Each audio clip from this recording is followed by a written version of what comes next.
बिस्मिल्लाहिर्रहमानिर्रहीम। अस्सलाम वालेकुम नाज़रीन, आप यूट्यूब चैनल देख रहे हैं। मैं इमरान खान हूँ। मैं आपको अभी शुरू में एक वीडियो दिखाऊंगा, लेकिन वीडियो दिखाने से पहले थोड़ा सा बैकग्राउंड। मियां नवाज शरीफ साहब आजकल एक मिशन पे हैं और जिन इदारों ने उनको पाला पोसा बड़ा किया, ताकतवर किया, इतना अमीर बनाया, पाकिस्तान का 3 दफ़ा वज़ीर आज़म बनाया, बहुत ज़्यादा सपोर्ट दी, और आजकल वो सपोर्ट नहीं दे रहे वो इदारे। तो मियां नवाज शरीफ साहब गुस्से में हैं। उनको गुस्सा है कि ये इदारे मुझे रेस्क्यू क्यों नहीं कर रहे, मुझे हेल्प आउट क्यों नहीं कर रहे, मेरी सियासत क्यों तबाह होती चली जा रही है, और मेरे से अदालतों में बुलाकर पैसों का हिसाब किताब क्यों मांगा जा रहा है, प्रॉपर्टीज़ का हिसाब किताब क्यों मांगा जा रहा है, और मुझे क्यों इश्तिहारी किया गया, अदालतें क्यों केसेस सुन रही। मियाँ सब गुस्से में हैं, पाकिस्तान की अदलिया पे भी और पाकिस्तान की फ़ौज पे भी, और फिर वो फ़ौज को तनकीद भी करते हैं। अब मियाँ साहब बरतानिया में मौजूद हैं, वहाँ एक सहाफ़ियों के साथ खड़े होकर वो बातचीत कर रहे हैं। जो बातचीत वो सहाफ़ियों के साथ कर रहे हैं, ये मुझे किसी ने क्लिप भेजा है। ज़रा इस क्लिप को आप सुने तो आपको पता चले कि मैं बाकी बाद में बताता हूँ आपको, लेकिन आप ये क्लिप ज़रा सुनिए और इसको देखिए कि मियाँ नवाज शरीफ साहब बरतानिया में मौजूद जो पाकिस्तानी सहाफ़ी हैं, जो हमारे टीवी चैनल्स के साथ वाबस्ता हैं, उनसे क्या बात और कैसे कर रहे हैं। तो खुद हम की तरफ बस रहेंगे आप उसकी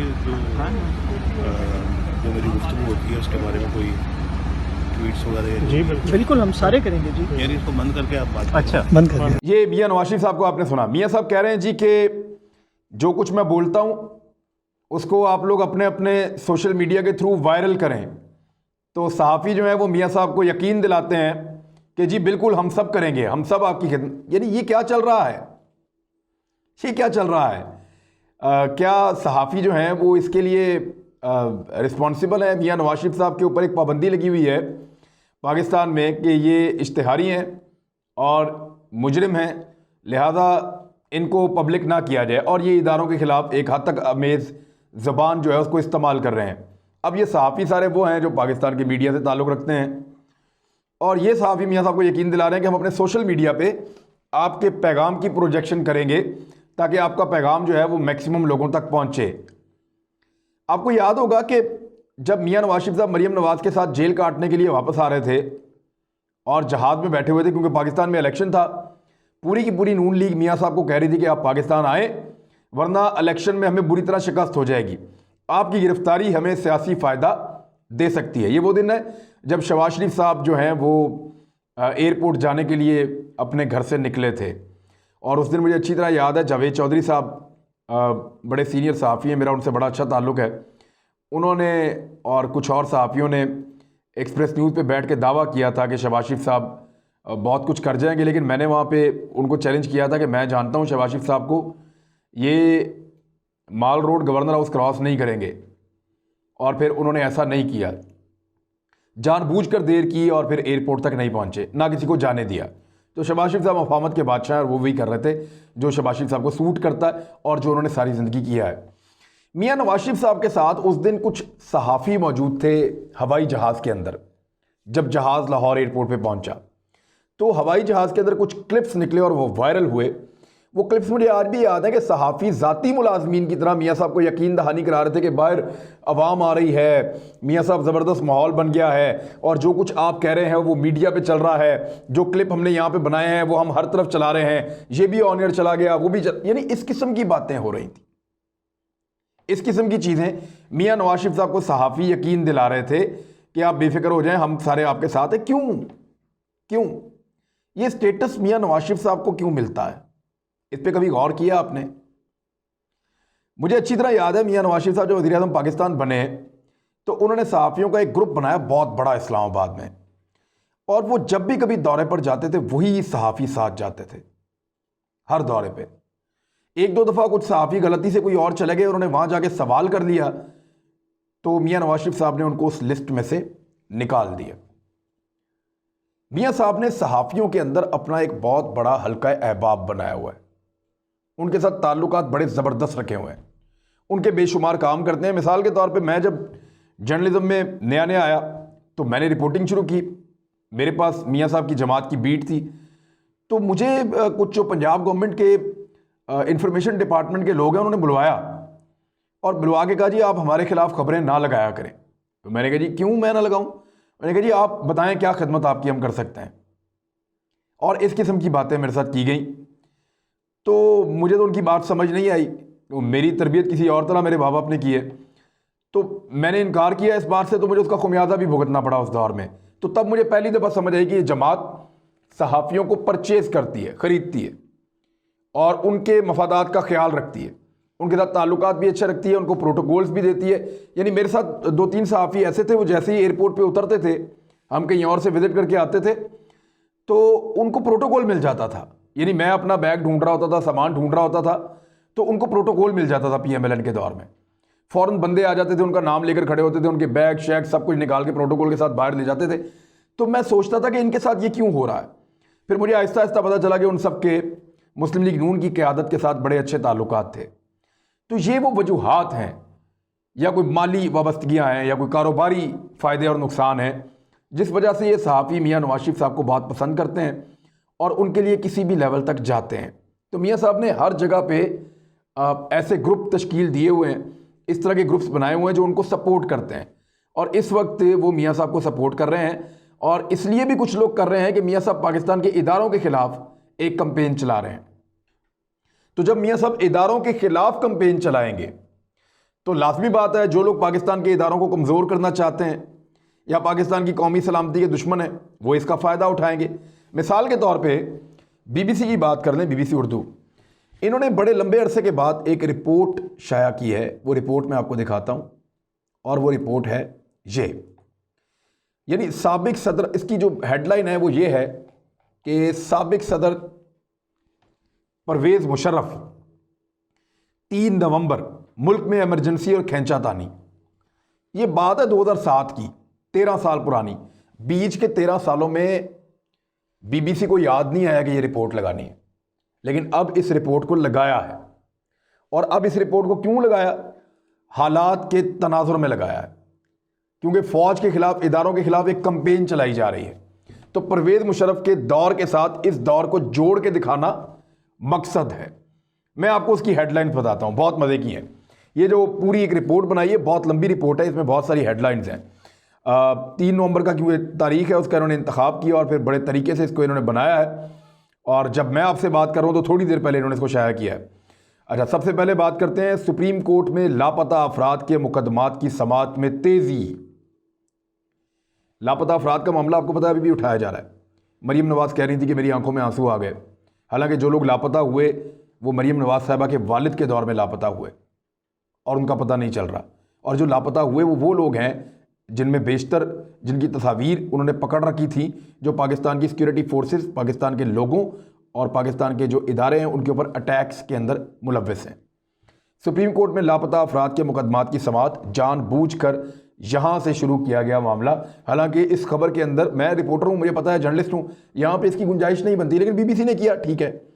नवाज शरीफ की सज़ा ख़त्म, वतन वापसी की राह हमवार, ये दूसरी हेडलाइन उसके अंदर जो आ रही है, दूसरी सुर्खी ये आ रही है, नवाज शरीफ की सज़ा ख़त्म, वतन वापसी की राह हमवार।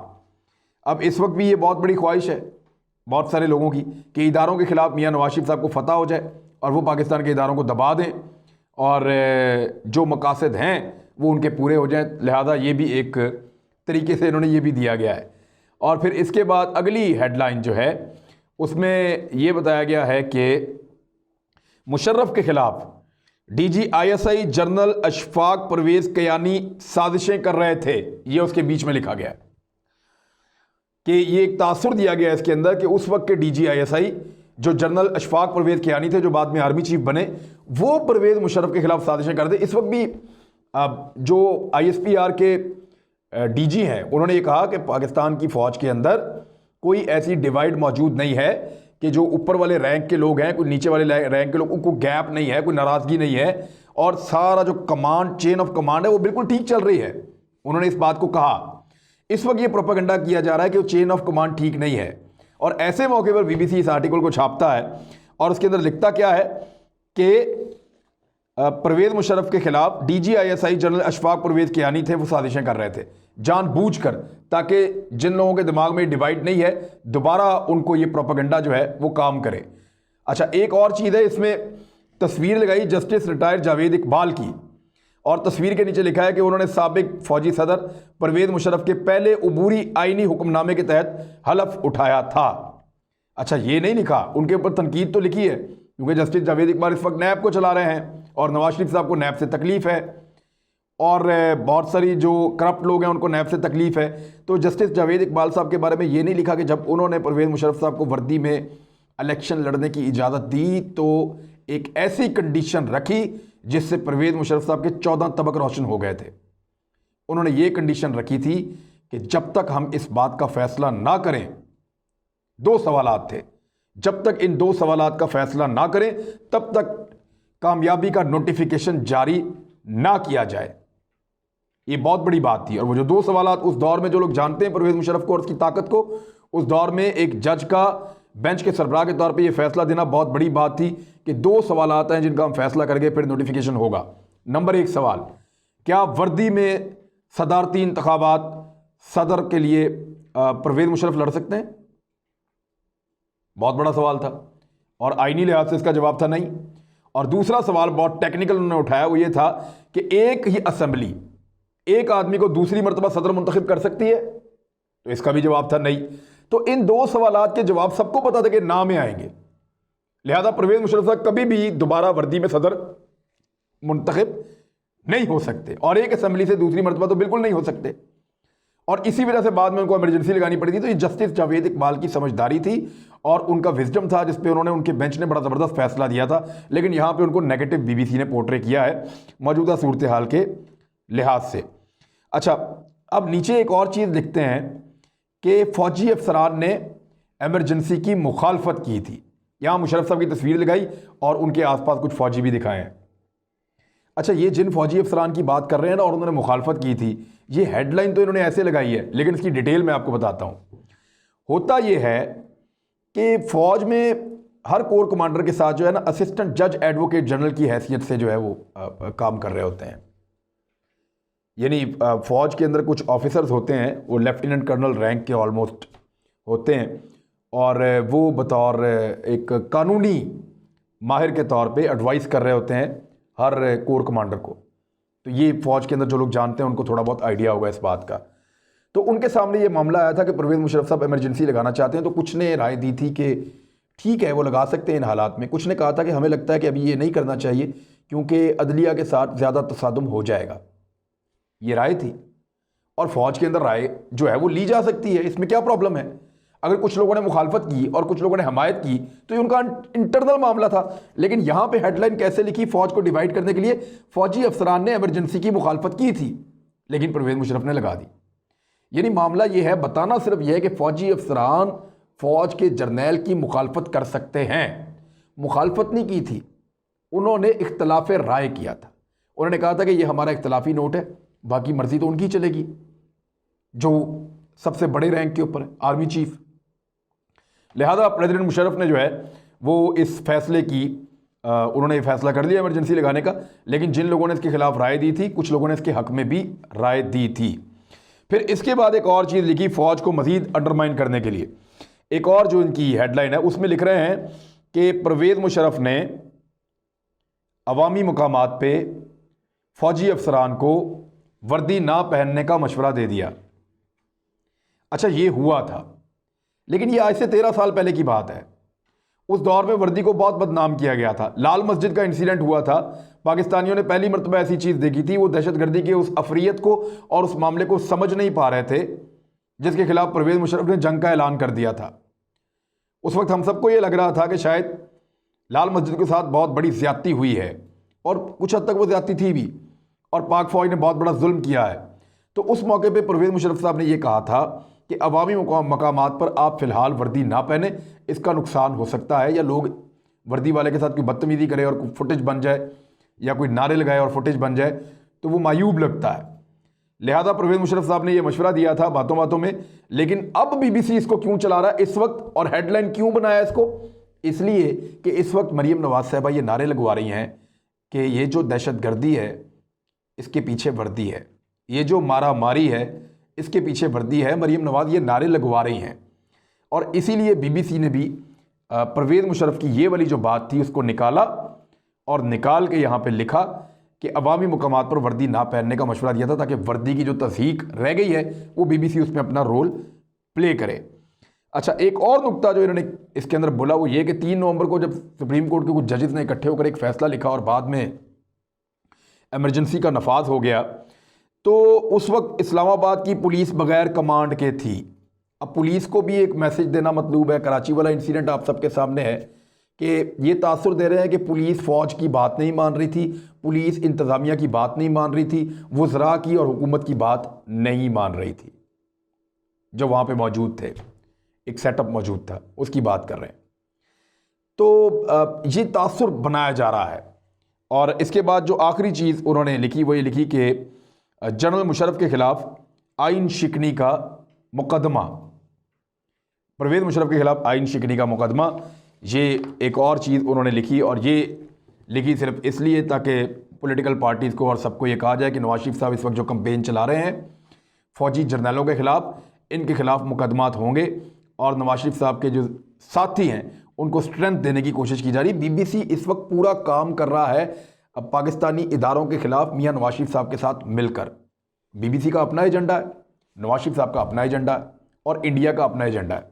अभी मैंने आपको एक और वीडियो में बताना है कि पाकिस्तान को जो बाइडन का फ़ायदा होगा या डोनाल्ड ट्रंप का, और अमेरिका इंडिया को कितनी सपोर्ट दे सकता है और क्या वो सपोर्ट जो फ़ौजी सपोर्ट उनको मिल रही वो पाकिस्तान के ख़िलाफ़ इस्तेमाल हो सकती है या नहीं, उसके ऊपर भी मैं बात करूंगा आने वाली वीडियो में।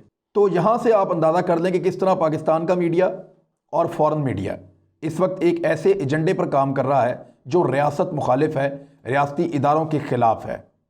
मेरे ख्याल में मीडिया को इंडिपेंडेंट रहना चाहिए, जो सही है उसको रिपोर्ट करना चाहिए।